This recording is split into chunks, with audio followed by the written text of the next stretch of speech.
Another day, another hunting na naman tayo mga kaspero. At andito tayo ngayon sa tapat ng White Castle. Papunta ulit yung dive natin doon. At dahil medyo maagos, kaya sabayan natin yung agos. At saka shore dive lang tayo mga kaspero. Yung gamit ko pa rin pana, yung Oros Hub na gawa ni Bro Bem Precha, ayan. Yung napakalakas, ayan. So, syempre nilagyan na natin ng logo yan, ayan. Shoutout sa lahat ng mga kapatid nating spero dyan. Type C po kayo lagi. Yun. Okay, let's go na. Yeah. Yun. Warm up muna tayo mga kaspero. Dito sa 6 meters lang ito, pero medyo pagilid siya ng kaunti. Yung sa baba niyan mga 9 to 10 meters na. At napapansin nyo, napakaraming bait. And dyan, umiitim lang sa unahan. At meron tayong target, isang lady fish or awa. Ayan, awa yung tawag niyan sa amin sa Boracay mga kaspero. Pero sa English, lady fish. Ayan o. Mahaba yan, parang bangus, pero mahaba siya mga kaspero.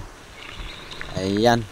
Ang kukulit nito, ang dami kasi nila dyan, nakakalat. Siguro season nila, kaya ayan, nanggugulo ng mga maliliit na isda. Kaya pinagpraktisan ko na natirahin. At para mayroon na tayong buhay na mano. At yun nga, natamaan natin. Kaya eto, ang swerte natin. Mga 3 kilo siguro ito mga kaspero.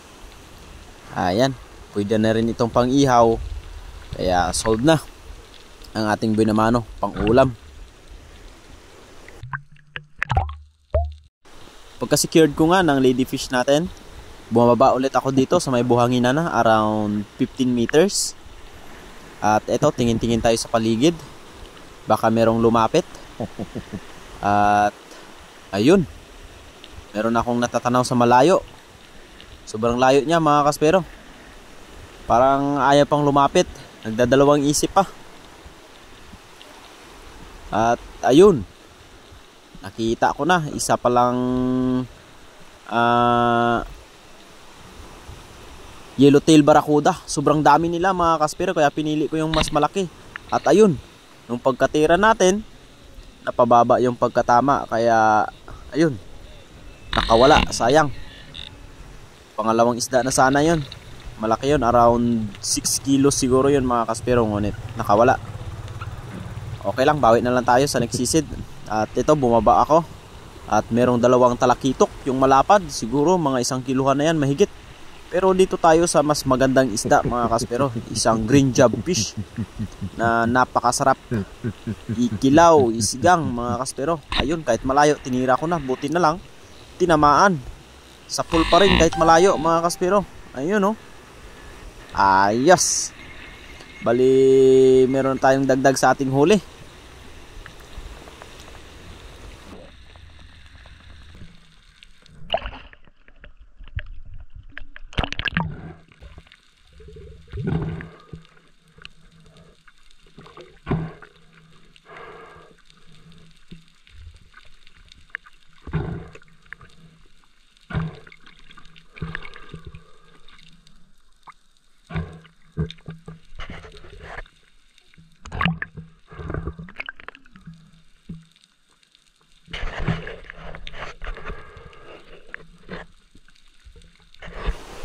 Dito na ako pumesto mga kaspero sa spot ko na pinaparaan ng King Mac, around 24 meters. At pagbaba ko, isang grupo ng Brasi Tree Valley yung nagpakita.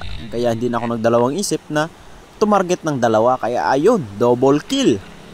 Isang tira, 2. Sulit na naman mga kaspero. Yung isang piraso nito, kulang-kulang 4 kilos. Kaya sulit. Isang panaan lang, 2 agad. Sana lahat ng pagpana ganito para mabilis makarami. Bali, yung unang video natin, double kill din yun. Pero yung unang isda, na spine shot yun, kaya hindi nakalaban. Ito, puro hindi na spine shot, kaya naglalaban pa. Pero hindi ko na binigyan ng tali at hinila ko na pataas dahil kayang-kaya naman mga kaspero. Ayos! Swerte! Pera na mga kaspero!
At nung naayos na natin yung double kill natin, bumaba ako at yung sumalubong sa atin, isang cobia mga kaspero.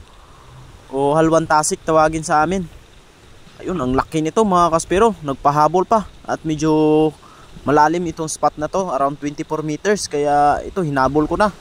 At saka pinana nung nagka-timing tayo mga kaspero. At ayun, tinamaan naman. Ang ganda pa ng pagkatama, gitnang gitna. Nabuto natin ito mga kaspero.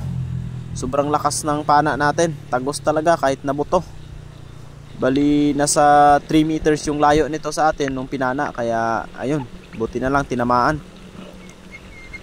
Ayos, ito na yung pangatlong kubya natin simula nung dumating tayo dito sa Batangas mga kaspero. Yung una 12 kilos, yung pangalawa natin 25 kilos, sobrang laki nun. Tapos ito, umabot rin ito ng kulang-kulang 20 kilos mga kaspero, 19.7 kilograms. Ayun, grabe. Another cobia mga kaspero. Oh my god, sarap sa pakiramdam. Biyaya na naman. Maraming salamat. Right.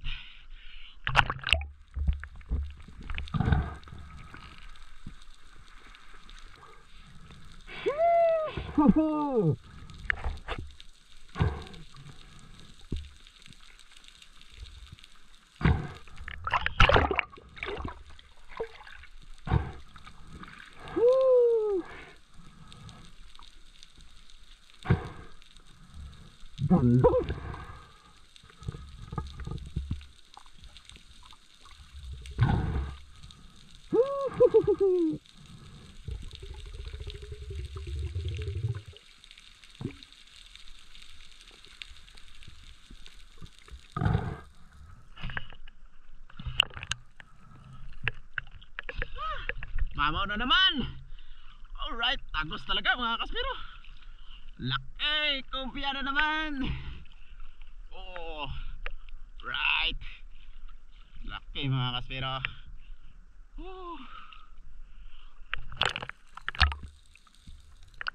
Ang ganda ng pagkatama. Tagos na tagos. Oh, lakas talaga ng demultiplied natin. Alright, cobia again. Woohoo!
At umahon na tayo mga kaspero. Yung mga trevally natin, binenta na yun, binili agad. At ito, nung tinimbang, 19.7 kilos mga kaspero. Ayan, kung nakita nyo sa timbangan, ayan o, kulang-kulang 20. Tabi, ang laki nito. Kaya yung ginawa namin dito, slice namin to mga kaspero. Pinagputol-putol namin at yung laman, binenta namin. Tapos yung part ng buntot at saka yung ulo na yan mga kaspero, ayan na yung ulam namin. Sinigang namin yan mga kaspero. Tapos binigyan din si Bro Kim ng pangulam at ayun.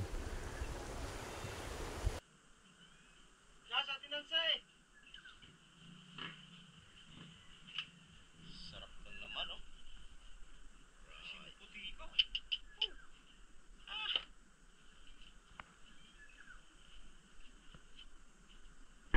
Nung hapon, nag-dive ulit ako mga kaspero.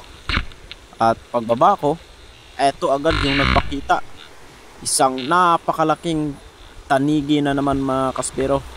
At ang babaw lang nung pagpana natin dito gawa ng sobrang lakas ng agos nung time na to, kaya siguro pumunta sa tabi itong malaking king mackerel at naghahunt siguro ng mga pagkain. Kaya hindi na ako nagdalawang isip na panain ito dahil sayang naman kung hindi pa panain, sobrang laki nito eh.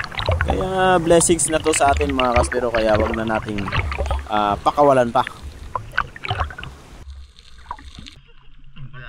Dito na sa tabi.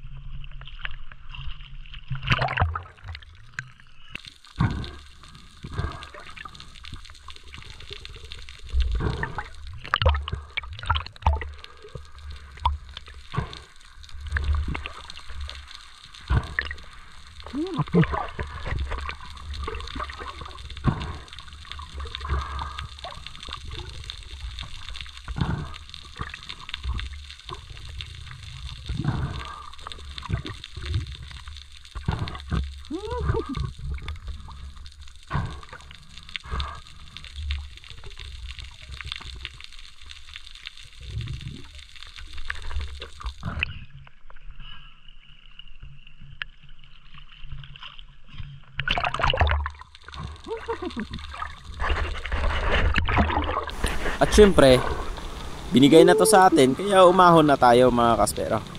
Sulit yung dive natin ngayong araw. Grabe, ang dami mga kaspero nang nahuli natin at malalaki pa. Ayan, tinimbang ulit natin. At umabot ito ng saktong 13 kilos. Yung kahapon nating upload mga kaspero, 17 kilos naman yon. At nasundan nitong 13 kilos. At eto na nga siya,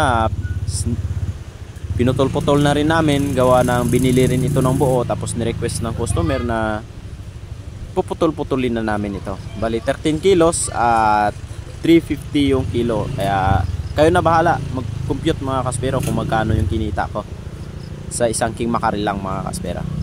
At hanggang dito lang yung ating video ngayon mga kaspero. Maraming salamat sa walang sawang pagsuporta. God bless po sa ating lahat mga kaspero.